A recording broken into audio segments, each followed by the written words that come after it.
Assalamualaikum warahmatullahi wabarakatuh. Alhamdulillah rabbil alamin wassalatu wassalamu ala asyrafil anbiya'i wal mursalin sayyidina Muhammad wa ala alihi wa sahbihi. Rabbi shrah li sadri wa yassir li amri wa hlul 'uqdatam min lisani yafqahu qawli. Amma ba'du. Kita sama balik kitab kita, kitab Tawdih Syarah Al-Idah fi Manasik Al-Haji wal Umrah karangan Dr. Zulkifli Al-Bakri.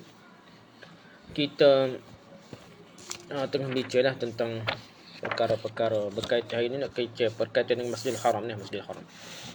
Abu Walid Al-Azraqi dan Imam Al-Mawardi dalam kitab Al-Hakam As-Sultaniyah serta selain daripada keduanya daripada imam-imam yang telah disepakati. Sebahagian mereka menambah, adapun Masjidil Haram telah mengalami perubahan binaannya di sekitar Kaabah dan ruang untuk melakukan tawaf. Binaan sekitar Kaabah dan ruang untuk melakukan tawaf tu ada perubahan lah. Pada kuasa 8 tempat tawaf tu lah. Pada zaman Rasulullah SAW dan Abu Bakar masih belum dibina padanya dinding dan pagar. Sedangkan rumah-rumah ada pintu-pintu yang mana orang ramai berhak masuk daripada semua tempat ni. Semua pintu lah. Apabila Umar dilantik menjadi khalifah bila meletakkan dinding pada Masjidil Haram. Dia juga mengambil inisiatif membesarkan masjid. Peristiwa itu berlaku pada tahun 17 Hijrah lah. Dan membeli rumah-rumah. Lantas dirobohkan rumah tersebut untuk dibuat masjid lah. Dibesarkan masjid. Bila memasang pada masjid dengan dinding yang rendah dan kurang daripada tinggi manusia. Lampu-lampu juga diletakkannya. Umar radhiyallahu adalah orang pertama jadikan dinding bagi Masjidil Haram. Beliaulah perintis dan memperluaskan Masjidil Haram, membina pintu-pintu dan memasang lampu atau pelita di masjid-masjidnya. Apabila Uthman radhiyallahu menjadi khalifah, beliau membeli rumah-rumah lagi di sebahagiannya dan meluaskan binaan masjid lagi dan membina Arwiqah. Adalah Uthman radhiyallahu yang pertama membina Arwiqah. Hal ini berlaku pada tahun 26 Hijrah. Bila membesarkan lagi kawasan Masjid Al-Haram dengan membeli tanah dan rumah yang berdekatan dengan Masjidil Haram ni. Benda Arwiqah, tak terjemahnya. Kemudian Ibn Zubair membesarkan masjid dengan lebih luas dan membeli rumah-rumah termasuk sebahagian rumah Al-Azraq.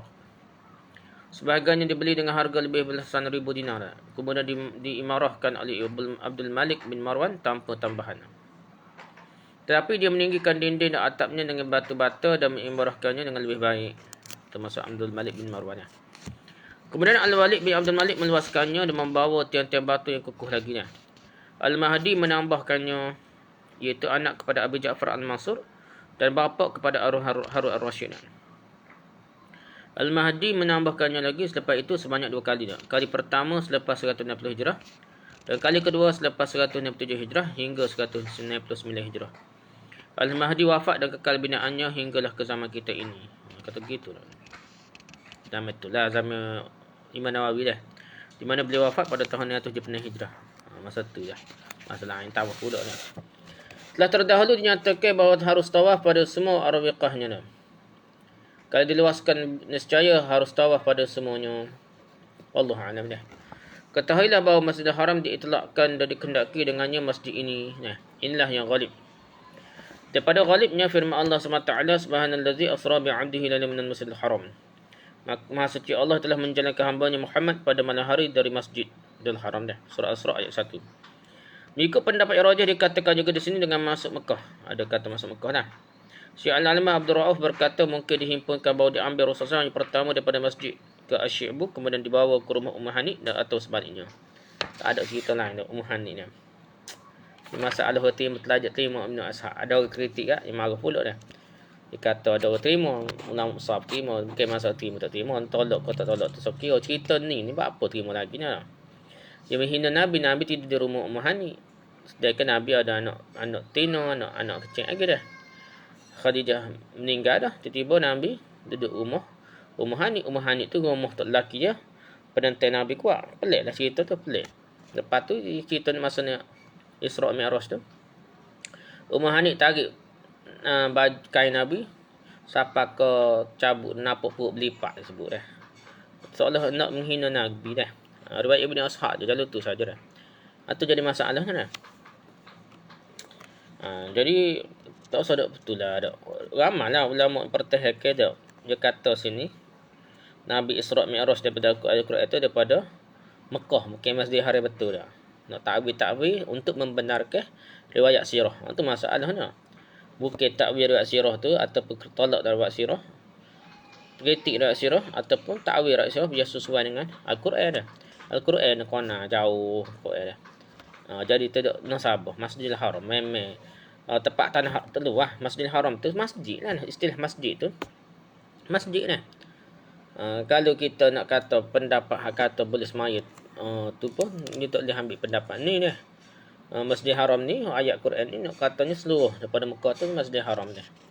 Masjid Haram tu betul lah Haram Mekah, tapi Masjidil Haram tu masjid. Istilah masjid tu betul-betul masjid lah.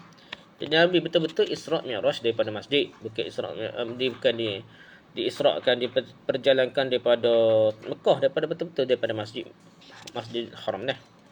Tu kena faham. Dia bawa ke rumah Hani lah ke apa. Tak ada payah sikit abuk lah apa nak paksa. Nak kona ayat Quran hadis ni sungguh jadi suan riwayat Ibn Ishaq tu. Tak apalah dah. Tu cerita dah. Inilah ya qalik, inilah sebenarnya dah. Kadang-kadang dengan Mekah, dengan maksud Mekah kadang-kadang ada dua pendapat dalam perkara ini dalam firman Allah SWT. Zalika liman lam yakun ahluhu hadirul masjidil haram. Demikian itu kewajipan membayar fidyah bagi orang yang keluarganya tidak berada di sekitar Masjidil Haram ni. Hadirul Masjidil Haram ni orang-orang bukan penduduk kota Mekah lah. Ni hadiri, ada istilah hadirin Masjidil Haram ni. Surah Al-Baqarah ayat 190 dah. Yang ini Ibn Al-Arabi dalam Ahkam Al-Quran berkata ini sebenarnya bermaksud bahawa hukum tersebut disyariatkan pada mereka yang bukan tinggal di sekitar Masjidil Haram. Hadirin Masjidil Haram dah. Ya, tetap Masjidil Haram juga, cuma hadirin ni orang sekitar ni. Jadi kita kira ni tersudut putar lah dah. Kira haram tu lah. Nah, nak terima pendapat boleh semaya dalam waktu yang diharamkan, dimakruh ke dia. Atau tengah hari diri kau di Mekah tu. Katakanlah itu pada Mekah. Tanah haram Mekah. Tapi dari segi nak kata Isra' Mi'raj ni pada selain di luar daripada masjid tu, jauh menentai Quran ataupun cuba menjauhkan tahrif Quran tu dah. Kerana nak membenarkan riwayat sirah yang dhaif dan mungkin palsu benar. Berat benar lah. Tu. Tengok cerita pun nampak tak tanggung Nabi menghina Nabi dah. Tabarrak Nabi dah. Yang ke-31 dah. Masalah ke-31 pada perkara yang berkaitan dengan Mekah, ketahuilah Mekah mempunyai 16 nama. Imam Nawawi berkata, ketahuilah bahawa banyaknya nama menunjukkan kebesaran kepada yang dinamakan, sebagaimana banyaknya nama Allah SWT dan nama Rasulnya. Mekah, Bakah, Baldah, Ummul Qura, Al-Baladul Amin, Ummul Ruhum. Itulah nama-nama dia. Jadi Mekah dah.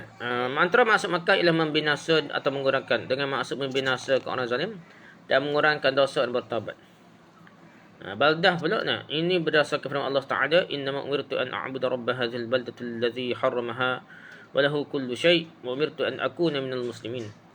Maksudnya, katakanlah wahai Muhammad, aku hanyalah diperintahkan supaya menyembah Allah Tuhan negeri Mekah ini, yang telah menjadikannya suci lagi dihormati, dan yang menguasai segala-galanya, dan aku diperintahkan supaya tetap menjadi dari orang-orang Islam yang menyerah diri bulat-bulat kepadanya. Surah An-Naml ayat 91 dah.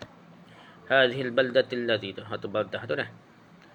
Rabb hadhil baldah. Baldah tu ibu kepada negeri Mekah ni.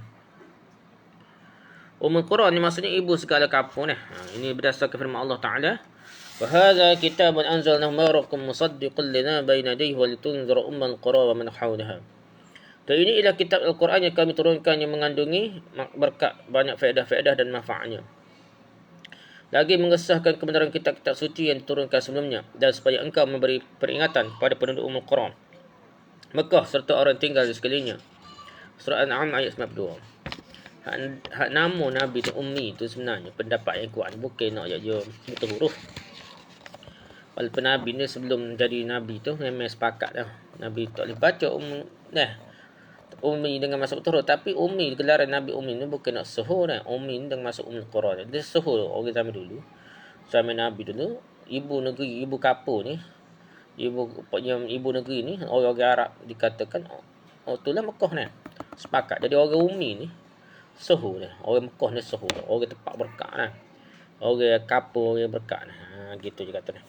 Jadi hak tepatnya Ummul Qura tu bukanlah tanda untuk menghinakan, tapi betul huruf, tapi untuk menyatakan puji. Asal tu penduduk negeri Ummul Qura ni orang yang dihormati oleh bangsa Arab. Lepas tu al-balad. Masuk al-balad. Ini berdasarkan firman Allah Taala, la uqsim bihadzal balad wa anta halun bihadzal balad. Aku bersumpah dengan negeri Mekah ini. Sumpah baldah dia dah. Sedangkan engkau wahai Muhammad tinggal di negeri ini sentiasa ditindasnya. Hilum bihadzal balad. Nah, tinggal dah. Jadi istilah balad pun ke ni nah. Lepas tu nama Mekah lagi al-baladul amin. Negeri yang aman. Firman Allah Subhanahu wa hadzal baladul amin, serta negeri Mekah yang aman ini. Ada ayat Quran dah cerita pasal baladul amin. So lagi Ummu Ruhm. Ini kerana orang ramai berrahmat dan berhubungan padanya. Ibu rahmat gitu kita kata. Soalah kebaikan, ada juga nama kebaikan Mekah ni. Seperti mereka kata seperti kata Hazami dan Qatami, kata solah juga nama Mekah. Kebaikan dah. Dinamakan demikian kerana keamanannya. Dikatakan baginya al-muqaddasah, al-qadisah. Diambil daripada taqdis, iaitu menyucikannya. An-nasah. Pula dikatakan kerana ia menolak berlaku perkara kejahatan padanya. An-nasah, tolak kejahatan pula dah. Muqaddasah, al-qadisah, suci dah, taqdis ni menyucikan. Disucikan gitulah dah. Itu nama-nama Mekah. Nama Mekah. Al-Asma'i berkata al-nasu ialah al-yabsu, kering. Dikatakan bagi Mekah itu dengan al-nasah kerana sedikitnya air dia. Dikatakan al-basah kerana dia memecahkan membinasakan jahat. Firman Allah SWT, wabussatil jibalu bassa. Maksudnya dan gunung-gunung dihancurkan, luluhkan seluruh luluhnya. Surah Al-Waqiah yang 5. Al-Maraghi berkata gunung-gunung berhamburan dengan hebatnya dan menjadi seperti longkakan pasir yang berterbangan, padahal asalnya ia terpacang tegak. Wabussatil jibalu bassa. Jadi basah itulah gunung-gunung hancur. Ada juga nama dia Mekah gitu dah. Dikatakan juga Al-Hatimah, nama Mekah dia, kerana dia menghancurkan mereka jahat. Al-Hatimah. Dikatakan juga dengan Al-Urush, dan juga dikatakan dengannya Quta. Inilah 16 nama yang aku Imam Nawawi telah terangkan dalam kitab Tahzib Asma'ullah. Sebuah kitab Intiqarat Imam Nawawi khusus membincangkan berkenaan dengan nama-nama dan juga bahasa-bahasa dia. Ianya mengandungi 2 jilid. Tahzib Asma'ullah. Dan aku datang ke sini dengan maksudnya, ketahuilah bahawa banyak nama menunjukkan kebesaran yang dinamakan, seperti mana pada nama Allah SWT dan nama-nama Rasulullah SAW. Tidak diketahui negeri yang mempunyai nama lebih banyak daripada Mekah dan Madinah. Ini kerana kemuliaannya yang utama di muka bumi ni. Wallahu a'lam. Jemaah ulama berpendapat Makkah dan Mekah memberi maksud dan makna yang sama. Pendapat yang lain, kedua-duanya ada makna. Mereka telah khilaf. Ada pendapat Makkah ialah tanah haram kesemuanya, sedangkan Makkah ialah masjid khasnya. Inilah pendapat Al-Zuhri dan Zaid bin Aslam. Siapa yang Al-Zuhri dah? Nama sebenarnya ialah Muhammad bin Muslim bin Abdullah bin Syihab bin daripada Bani Zuhrah, keturunan Quraisy, lahir pada tahun 58 Hijrah. Berasal daripada kota Madinah dan akhirnya menetap di kota Syam. Beliau termasuk di kalangan tabi'in yang menguasai bidang hadis dan fiqh. Dikatakan beliau perintis yang menyusun hadis Nabi dan fiqh sahabat. Abu Daud berkata hadis yang diriwayatkan oleh Zuhri mengandungi sebanyak 2,200 hadis. Meninggal dunia pada tahun 1104 Hijrah. Itu cerita Az-Zuhri. Yang kedua ni Zaid bin Aslam. Pendapat tadi lah. Pendapat kata Mekah tanah haram. Bakkah tu masjid ni. Bakkah ni. Zaid bin Aslam Adawi maula kepada Umar bin Khattab. Beliau seorang yang faqih alim dalam bahagian tafsir Quran. Serta banyak meriwayatkan hadis dan fiqh. Dikatakan beliau mempunyai halaqah ilmu dalam Masjid Nabawi. Dan bersama-sama dengan Umar bin Abdul Aziz membantu semasa pemerintahannya. Meninggal dunia pada tahun 130 Hijrah. Itu Zaid bin Aslam. Ada pendapat yang mengatakan Makkah semua sama negerinya, sedangkan Makkah ialah Kaabah yang merupakan tempat tawaf. Itu ada. Ada pendapat bahkan dengan maksud Kaabah khususnya. Inilah pendapat Al-Nakhai. Makkah tu Kaabah ada juga dah. Itu Ibrahim bin Yazid bin Qais bin Al-Aswad Al-Nakhai Abu Imran. Dilahirkan pada tahun 46 Hijrah dan daripada penduduk Kufah, merupakan ulama tabi'in dan sempat bertemu dengan beberapa orang sahabat. Beliau termasuk di kalangan ahli fiqh yang besar. As-Safadi berkata Ibrahim An-Nakhai adalah ahli fiqh Iraq. Antara muridnya terkenal ialah Hamad bin Sulaiman dan Samak bin Harb, meninggal dunia pada tahun 96 Hijrah. Itu An-Nakhai dah. Inilah pendapat An-Nakhai dan selainnya. Dinamakan Makkah kerana kesibukan manusia dengannya. Kita boleh menolak kerana bersesak. Kita boleh menolak kerana bersesak ketika tawaf. Boleh nolak dia kata tak. Tak begitulah, jangan sakit hati orang dah. Al-Laits. Beliau ialah Al-Laits bin Sa'ad bin Abdurrahman Al-Fahmi. Lahir pada tahun 94 Hijrah. Beliau berasal daripada Khurasan dan lahir di Qalqansyadah. Imam penduduk Mesir pada zamannya dan mempunyai kefakihan dalam ilmu agama serta hadis. Dikatakan qadi dan naibnya akan mengambil pendapatnya dalam membuat keputusan. Meninggal dunia pada tahun 175 Hijrah di Fustat. Terkenal dengan sifat pemurah dan dermawan. Imam Syafi'i pernah berkata Al-Laits lebih faqih daripada Malik kecuali tidak mempunyai murid-murid yang hebat seperti Imam Malik. Al-Laits bin Sa'ad ni Imam Syafi'i puji, kata lebih alim daripada lebih faqih daripada Imam Malik. Imam Malik ni kurang faqih lagi dah bagi Imam Syafi'i lah. Tapi Imam Syafi'i nak jumpa nak belajarnya tak ada, dah meninggal dia dah. Itulah cerita dia. Al-Laits bin Sa'ad ni berkata dia dinamakan bakah kerana ia menjatuhkan leher dan kehebatan seseorang yang takabur apabila mereka menyeleweng dan melakukan kejahatan dah. Maksudnya jatuh leher dah, mengaku salah dah. Adapun Makkah seperti kata Asma'i ialah mengeluarkannya kerana dia mengeluarkan jahat daripadanya. Ada pendapat mengatakan ia Makkah mengeluarkan dosa-dosa dan menghilangkannya. Pendapat yang lain pula ialah kerana sakit airnya dah. Kerana sedikit airnya dah. Nama Makkah tu kerana sedikit airnya. Ini berdasarkan daripada ucapan mereka anak unta menghisap susu ibunya. Ini kata bahasa Arab lah.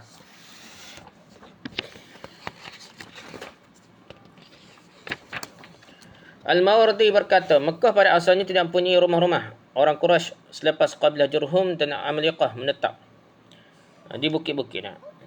Dan berpindahan dari satu kawasan ke kawasan lain sekitar bukit dan lembah tanpa masuk ke sempadan tanah haram. Jadi orang Quraisy sebelum kabilah Jurhum dan Amaliqah menetap di bukit-bukit dan lembah-lembah dan mereka tidak keluar daripada tanah haramnya kerana ingin sentiasa bersama Kaabah. Gitulah dah. Selepas berkabilah Jurhum ni. Ini kerana mereka menyukai tanah haram kerana ia merupakan penempatan mereka, bukan masa betul-betul di Mekah ni, tapi di sekitar tanah haram dia. Mereka berpendapat bahawa mereka akan mendapatkan sesuatu apabila jumlah mereka bertambah-tambah, adanya perlantikan ketua makin kuat cita-cita mereka dan mereka tahu yang manakah boleh mengatasi bangsa Arab. Mereka yang lebih dan hebat bercita-cita untuk mendapatkan jawatan ketua pada agama dan kenabian akan datang. Yang pertama diilhamkan sedemikian ialah Ka'ab bin Lu'ay bin Ghalib, di mana orang Quraisy berkumpul padanya pada setiap Jumaat.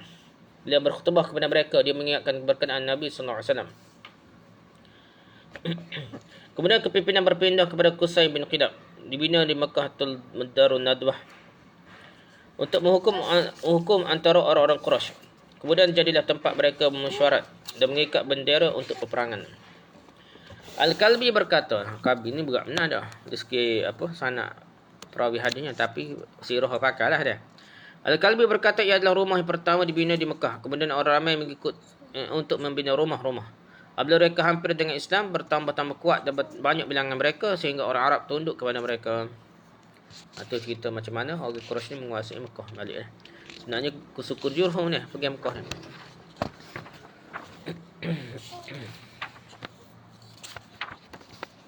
Bagaimana tu? Ke-32 ada makruh membawa senjata ke Mekah tanpa keperluan. Telah sabit dalam Sahih Muslim daripada Jabir radhiyallahu bahawa Nabi SAW bersabda, la yahillu an yuhmala as-silahu bi Makkah. Tidak halal bagi seorang untuk membawa senjata di Mekah. Nah, senjata terhunus sama satu apa dia dah. Ke-33 ashab kami berkata daripada fardu kifayah hendaklah dihajikan pada Kaabah setiap tahun supaya tidak kosong. Kerana haji merupakan maksud yang agung daripada binaannya untuk menghidupkan kota Mekah dan kawasan suci seperti Arafah, Muzdalifah, Mina dan lain. Jadi Kaabah tu dan Mekah tu kena hidup sama dah. Selaginya umrah kena hidup sama dah. Tidak disyaratkan bilangan orang yang telah dilakukan bagi fardu ini kadar yang tertentu. Bahkan kefarduan diadakan hajinya pada bilangan mukallaf setiap tahun sekalinya. Ke-34 dia. Telah terdahulu bahawa harus solat fardu dan solat sunat semuanya di Kaabah. Dan sunat dalam Kaabah lebih afdal daripada luar Kaabah. Begitu juga fardu jika tiada jemaah.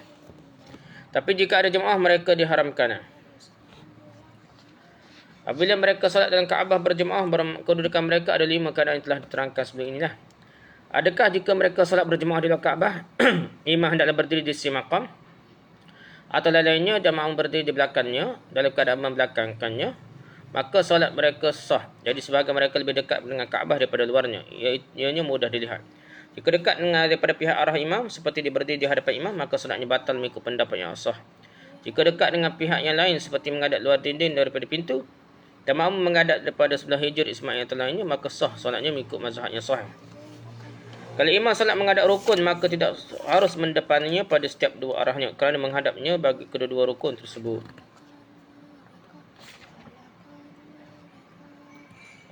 Okay, Abu Isa Al-Marwazi daripada ashab kami, ulama-ulama mazhab Syafi'i berkata adalah tidak sah. Ada kita kira pendapat sebelum ni lah, kira sah belaka kecuali napuk menang duduk depan makmum depan tu imam lah. Sekalipun mereka berdiri di belakang imam pada akhir masjid memanjangkan sah, hukumnya harus solat bagi mereka lah. Dalam Hasyiah menyebutkan sah jika hampir daripada Kaabah, sama ada akhir masjid maupun tidak, disyaratkan yakin mengenainya dalam menghadapnya dah. Dia penting kena yakin menghadap Kaabah lah. Jika mereka berdiri dekat dengan Kaabah dan saf bersambung-sambung, maka solat yang didirikan daripada setentang dengan Kaabah adalah batal mengikut pendapat yang sah. Nah, tak menghadap Kaabah itu maksudnya setentang tu sampai tak menghadap Kaabah. Abu Ali Az-Zuraqi berkata perintah yang membuat bulatan sah keliling Kaabah di belakang imam ialah Khalid bin Abdullah Al-Qasri. Ya, ada pendapat dinukilkan oleh Zarkashi bahawa orang pertama menjadi qasaf dalam bentuk keliling Kaabah ialah Abdullah bin Zubair radhiyallahu anhu. Jadi dulu dia tak ramah tu dia mengadap sah je dah. Lah ni ke ramah tu sah tu stay bulat dah, sah semua stay bulat. Jadi start bila tu macam-macam khilaf lah. Ada kata Abdullah bin Zubair, ada kata Khalid bin Abdullah Qasri tu zaman hak nyuruh dah. Tapi masa tu pun macam susah kadang-kadang dak, sebabnya zaman sebelum lepas tu dia pak mazhab tu tak sok mazhab jadi balah masing-masing imam lain-lain dah. Allah adalah sah Masjid Haram. Marilah kata Wahabi ni. Apa Raja Fahad, Raja apa? Raja Sa'ud dia ada keturunan dia. Dia kuasai Mekah, dia pun dia suruh semaya sah tu imam dan dia membolak sah dia. Jadi boleh semaya ramai sah tu imam. Okey, dikatanya perintah yang buat bulatan saf keliling Kaabah di belakang imam ialah Khalid bin Abdullah Al-Qasri ketika menjadi wali di kota Mekah pada zaman pemerintahan Abdul Malik bin Marwan. Mudah dia.